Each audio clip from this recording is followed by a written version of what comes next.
Olá, seja bem-vindo a mais um vídeo do canal Laboratório EAD.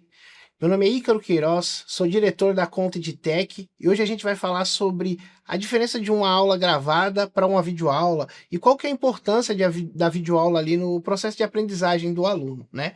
Mas antes da gente iniciar esse vídeo, eu vou pedir para você se inscrever no canal. Você que ainda não é inscrito, dá uma olhada aí se você já está inscrito, se inscreve no canal, ativa também o sininho ali de notificação. É importante porque toda quinta-feira a gente solta um vídeo novo e se você ativar o sininho, toda quinta-feira você vai ser notificado ali sobre novidades ali que permeiam o mundo da educação à distância, tá bom? Então vamos lá. O primeiro ponto que eu queria colocar aqui é a questão do engajamento, né? Por que a videoaula é um diferencial ali no material didático do aluno? Tem vários motivos. Um dos motivos a gente pode dizer que seria a questão do aluno conhecer o professor que está ministrando a aula ali para ele, né? Conseguir visualizar o professor. Muitas vezes quando a gente tem um conteúdo só escrito, um PDF, o aluno não sabe quem é o professor por trás, por mais que tenha lá a titulação dele, o nome dele no livro, vamos dizer assim, o aluno não sabe quem é que está dando aquela aula ali para ele. E quando ele tem acesso ali ao o professor na videoaula, ele consegue criar mais empatia pelo aquele conteúdo, conhecer o professor dele, né? A gente costuma aqui nas aulas da Conta EdTech também, nas videoaulas da Conta EdTech, fazer um processo também de acessibilidade. Então a gente faz o professor faz uma autodescrição dele, sobre a fisionomia dele, o ambiente que ele está inserido, que é para os alunos ali cegos também terem a experiência ali de criar essa empatia pelo professor. Mas para além dessa questão da empatia com o professor, a questão da videoaula, ela é muito importante para engajar o aluno, né? Então, conteúdos que tem mais de um recurso educacional, ou que às vezes pode ter podcast, videoaula, casos práticos, eles fazem com que o aluno tenha um engajamento melhor, né? Só que a videoaula faz com que o conteúdo tenha esse engajamento. Já a aula gravada não faz tanto, no sentido do engajamento. Por quê? Porque a aula gravada, ela acaba sendo um pouco maçante, né? E aí eu vou já entrar nos conceitos ali da diferença de videoaula para aula gravada. A videoaula, ela é algo que é feito de forma organizada e pensada pedagogicamente. Então, um design instrucional, um professor, um tutor, ele cria um roteiro e nesse roteiro ali ele insere processos ali que vão auxiliar o aluno ali no processo de aprendizagem. Já a aula gravada, não. A aula gravada, o professor simplesmente liga a câmera ou alguém liga a câmera e fica gravando o professor falar.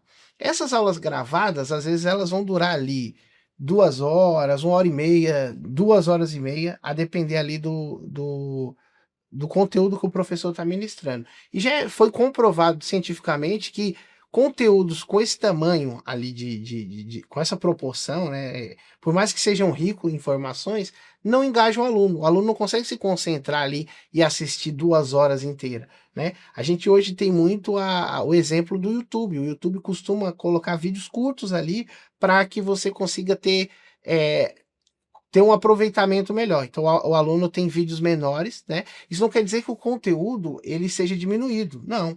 O que você vai fazer aqui é fragmentar esse conteúdo.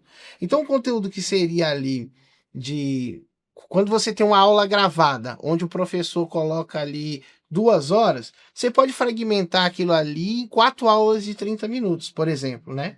Numa aula gravada, o professor vai ter temas diferentes que ele vai abordar. Então, vamos dizer, uma aula de gestão de pessoas, ele vai falar sobre liderança, uma parte. A outra ele vai falar sobre gestão de equipes. Então, você fragmenta isso e aí você vai criando pequenos blocos de aulas para você transformar em videoaula, que a gente chama de webséries também. Então, a diferença principal de uma aula gravada para para uma videoaula é esse processo. Falando primeiro então da aula gravada, é onde o professor ou alguém liga uma câmera e coloca lá para o aluno assistir ali depois esse conteúdo que foi gravado, né? Nesse processo, vai ter pergunta do aluno, às vezes vai ter o professor entrando em digressões sobre outros assuntos, às vezes vai ter, dependendo da aula, vai ter um momento mais de descontração, onde o professor conta uma piada, fala sobre política, alguma coisa, e aí quando você vai fazer um corte dessa aula ali, o que é conteúdo mesmo, às vezes pode chegar nem 50%, né? Então, esse é um modelo de aula gravada. Já a videoaula, não. A videoaula ela tem um processo que foi elaborado de forma pensado pedagogicamente. Então, o que você vai fazer? Quando você vai criar a videoaula, o primeiro ponto que o design instrucional, o professor, o tutor vai fazer é criar um roteiro. Isso aí vai fazer todo sentido, porque vai fazer com que o professor não saia do foco, vai fazer com que os capítulos sejam colocados ali dentro da videoaula para a gente conseguir que o aluno consiga se organizar melhor. Então, dentro daquele exemplo que eu fiz, o professor vai criar um roteiro. Dentro desse roteiro, ele pode colocar, por exemplo, apresentar a tela dele, se for uma aula, por exemplo, de matemática, onde ele vai fazer um cálculo, ou se for uma aula de informática, onde ele vai mostrar o computador dele, ele vai criar, ele vai dividir aquele conteúdo daquele roteiro no que ele vai falar e no que ele vai demonstrar. Ou seja, como a gente divide o que vai sair no som, que vai ser o som, a voz dele, e o que vai ser demonstrado ali na tela. E aí ele coloca também nesse roteiro os tópicos que ele quer dividir aquela aula. Então ele coloca tópico 1, tópico 2, tópico 3 e tópico 4. Ótimo. Na hora de fazer a gravação dessa videoaula, o professor, ele já tem organizado aquilo ali, o que ele vai falar. E aí ele pode usar um teleprompter, se ele quiser, ele pode usar um slide, se ele quiser, só que seguindo aquele roteiro. Quando ele faz aquele roteiro, quando ele faz aquele roteiro e o roteiro fica pronto, ele vai para o período da gravação, né? E aí no período da gravação ele vai falar tudo aquilo que está estabelecido do roteiro, e aí depois, quando o conteúdo estiver gravado, vai chegar ali para um editor, e aí o editor não vai ter problema para montar aquela aula. Por quê? Porque ele vai se guiar pelo aquele roteiro, né? E, consequentemente, quando o aluno for assistir a aula também, ele vai ter alguns recursos que ele não teria numa aula gravada. Então, por exemplo, o aluno pode, o vídeo que está lá pode ser dividido por capítulos, tem essa questão da apresentação ali do professor, né, da autodescrição dele. O conteúdo pode ter inserts ali que divide de um capítulo para o outro. Então, tudo isso aí o editor faz ali guiado pelo roteiro que o professor criou. Então, é basicamente isso, no que diz respeito à eficácia. As videoaulas, elas engajam muito mais porque ela tem uma estruturação que auxiliam o aluno no processo de ensino-aprendizagem, né? Organiza o pensamento, o fluxo ali de conteúdo que o professor está criando na cabeça dele. Já a aula gravada não. A aula gravada é basicamente é como se o aluno fosse um telespectador que estava ali, mas ele tem ele tem a visão dele prejudicada porque ele não pode interagir com aquela aula, tá? Então essa é basicamente as divisões ali do que seria uma aula gravada e do que seria uma videoaula. Bom, falando agora um pouquinho sobre esse formato que eu falei de webséries e divisão por capítulo ali, na videoaula a gente consegue trazer uma experiência bem bacana para o aluno. Hoje a gente tem muito esse formato que se consagrou nas mídias, nos streams de série, né? Então, a videoaula, quando o professor vai criar, ele estabelece aquele mesmo princípio. Então, em vez do professor criar uma aula ali, onde ele vai abordar todo o conteúdo, por exemplo, um conteúdo de teorias da administração, ele não precisa colocar todo o conteúdo de uma vez só, né? E não precisa colocar esse conteúdo completo para o aluno assistir. Ele pode dividir ali em o que a gente chama de webséries, né? Então, o aluno vai ter fragmentos, que a gente chama de pílulas de conteúdo, né? Então, o aluno vai ter acesso a um conteúdo onde ele pode estudar como ele quiser, da forma que ele quiser, e fragmentados em pequenas doses, que a gente chama de pílulas, né? E aí a gente pode fazer essa divisão por capítulo também. O conteúdo na videoaula, já existe recursos em players de vídeo onde você pode dividir por capítulo. Então, na hora que o aluno passa o mouse ali por cima do material didático da videoaula, ele consegue ter ideia de como aquela aula está dividida, como que é a estrutura. Então, às vezes tem primeira parte ali, os primeiros 5 minutos é uma introdução. Os próximos 5 minutos é um desenvolvimento ali que ele vai falar sobre um tema A. o segundo tema B, até o final onde ele vai fazer o fechamento, o encerramento daquela aula. Se essa aula tiver nesse formato bem organizado, o aluno consegue ver o que ele quer. Então, por exemplo, ele tá estudando para uma prova, só que ele não quer estudar aquele conteúdo daquele vídeo inteiro. Ele vai lá, procura no play de vídeo o fragmento que ele quer estudar e consegue ir direto àquele ponto, né? Então, esses são um dos benefícios da videoaula.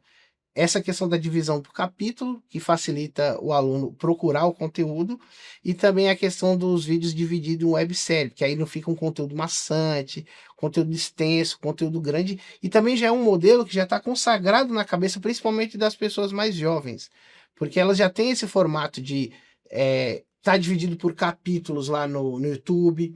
Quando vai assistir uma série no stream, está dividido por capítulos também. Então cria padrões, né? Um dos conceitos principais ali da experiência do usuário, que você fala muito, né? De UX, é essa questão de você criar padrão na cabeça das pessoas. Então, quando você vai criar um processo de experiência na cabeça do aluno, que no nosso caso aqui é o importante, você já cria algo que já esteja consagrado em outros meios, né? Então, já que esse meio do stream já se consagrou com esse formato, já que o YouTube já consagrou esse formato, ele está muito bem fundamentalizado na cabeça do aluno. Então, o aluno consegue ter uma ideia boa e consegue ter uma boa experiência quando ele vai assistir aquele conteúdo. Um outro recurso bem importante que a gente tem também quando a gente fala de videoaula são os recursos de acessibilidade.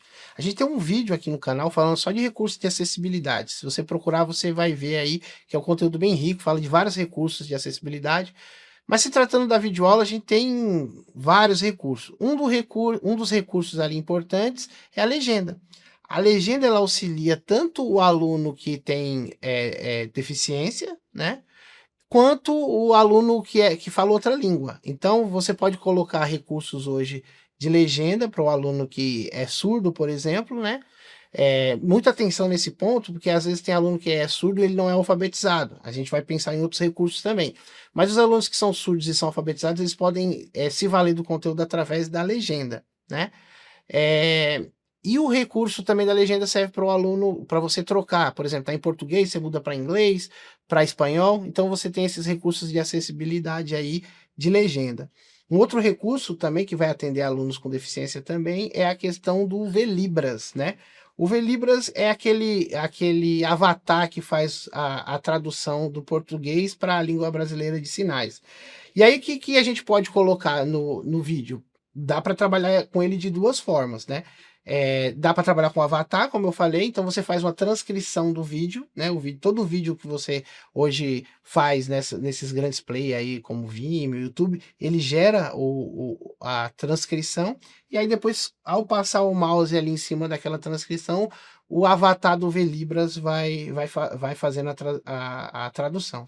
Mas também dá para trabalhar não só com avatar, você pode trabalhar com tradutor mesmo, né? Então, conforme o professor vai ministrando a aula ali da videoaula, o tradutor de Libras vai fazendo uma tradução simultânea, né? Então aí depois você vai fazer. Dá para você fazer de algumas formas. Uma forma que eu acho que é mais interessante, o professor grava a videoaula, depois que o professor gravou a videoaula, a gente sobe essa videoaula e aí o tradutor assiste a videoaula e vai fazendo a tradução dele. Depois é só pegar o quadradinho ali daquele tradutor e colocar dentro na parte, geralmente coloca na parte inferior direita ali do vídeo, né? Então dá para trabalhar também com essa questão. Dá para você acelerar o vídeo para assistir mais rápido, dá para atrasar para assistir mais devagar. Então assim, a videoaula tem muitos pontos que a gente pode trabalhar a acessibilidade. Eu tinha falado no começo do vídeo também que nos vídeos aqui da Conta de Tech o professor faz uma apresentação, né? O professor faz uma descrição. Isso é importante também, além do que eu havia falado de trazer empatia para o aluno, mas também o aluno com deficiência conseguir imaginar o professor, conseguir imaginar o espaço que o professor está inserido para ele ter uma boa experiência ali no processo e aí ter esse momento de inclusão ali na sala de aula, né? Bom, agora pensando ali, como que a gente produz uma videoaula? Desde o começo ali até o final. Então, existem vários formatos, né, da gente criar uma videoaula ali para a nossa instituição, para para criar um treinamento também corporativo. Vou falar um modelo aqui, mas tem vários. Um modelo que a gente utiliza aqui na conta de tech, a gente faz o seguinte: primeiro, a gente localiza o conteúdo que a gente quer roteirizar. Então, do que vai ser aquela videoaula, né? Eu pego um material didático ali sobre um tema qualquer, e eu não vou fazer uma videoaula daquele conteúdo inteiro. Então, o design instrucional, ele faz um levantamento do qual que é um ponto ali ideal para a gente fazer a videoaula. Então, ele destacou ali que dentro daquele conteúdo de gestão de pessoas, tem uma parte que fala de liderança que seria interessante a gente fazer uma videoaula. Ele pega aquele fragmento e aquele fragmento ele cria um roteiro, tá? Então o design instrucional cria um roteiro. Esse roteiro vai ser transformado num texto para a leitura do apresentador no teleprompter, né? Então dá para fazer a leitura. Ou se for um professor que vai atuar com slides, esse fragmento que ele pegou ali do material didático vai ser transformado em slides. E aí o professor vai apresentar os slides dele ali naquela aula.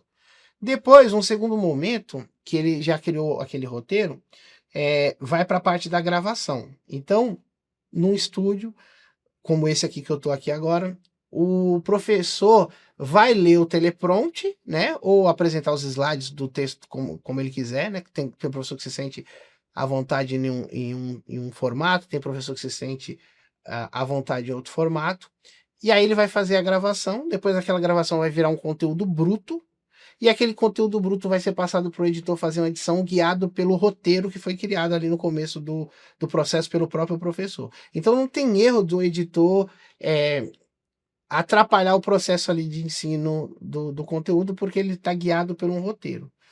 Vale salientar também que existem formatos ideais para cada tipo de aula, né? Se a gente estiver falando de uma aula mais teórica, de uma videoaula mais teórica, dá para gravar com teleprompter, fica bem bacana, porque você coloca, para além dos professores, né, que nem todo professor tem aptidão para gravar com câmera, você coloca um apresentador. Então imagina, você tendo um conteúdo, igual era no Telecurso 2000, né, onde você tinha um apresentador apresentando aquele conteúdo. Por que eles colocavam aquele apresentador? Porque aquele apresentador tem uma dinâmica melhor de passar a instrução para o aluno, porque ele já tem uma desenvoltura melhor, alguns deles são apresentadores, outros são jornalistas, outros são das artes cênicas, e essas pessoas têm uma facilidade de comunicação melhor. Então, quando são aulas assim mais teóricas, vale a pena a gente trabalhar com teleprompter e vale a pena a gente trabalhar também com apresentador. A gente tem uma aula mais de cálculo diferenciado, juros simples, essas questões que envolvem cálculo, aí não é muito favorável a gente trabalhar com teleprompter com o professor. E aí o que a gente faz? A gente pensa em algum recurso onde o professor pode fazer os cálculos ali na frente do aluno, né? Matemática é basicamente você aprende resolvendo problemas, né? Então existem vários recursos, como apresentação de tela, mousepad, ou vários outros recursos ali que você consegue. O professor tem uma questão e aí ele vai lá e responde junto com o aluno para o aluno ver. Que aí eu acho que é um modelo mais eficaz para esse tipo de conteúdo.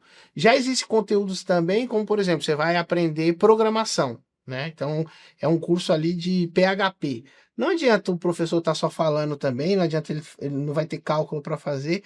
Você só vai aprender se ele compartilhar a tela e mostrar a tela dele ele fazendo, né? Tem muita gente que usa recurso de ir pausando e tentando fazer também, né? Então, num modelo desse, onde você precisa aprender na tela o que o professor está passando, vale a pena usar o recurso de divisão de tela. Então, vai aparecer um quadradinho, um círculozinho com o rosto do professor e do lado da tela dele maior, né? E aí ele vai poder, ele vai conseguir ali explicar o que ele quer passar do conteúdo e o aluno vai conseguir ter aquela experiência, pode ir até simulando em outro ambiente. Para finalizar agora, falando um pouquinho sobre essa distinção entre professor e professor conteudista, né? Às vezes a gente tem muitas dúvidas, às vezes o pessoal que consome material didático de edtechs também, mas ali é o professor que está dando aula ou o professor conteudista? Na verdade, podem ser os dois, tá? Tem conteúdos da conta edtech, por exemplo, que são professores ministrando aula. E tem conteúdos que são apresentadores. Pelo motivo que eu acabei de falar. Às vezes, a gente tem professores que são muito bons naquela área. professores que são mestres, que são doutores, mas esse professor, ele está familiarizado com a sala de aula. O local dele é a sala de aula, o habitat dele é a sala de aula.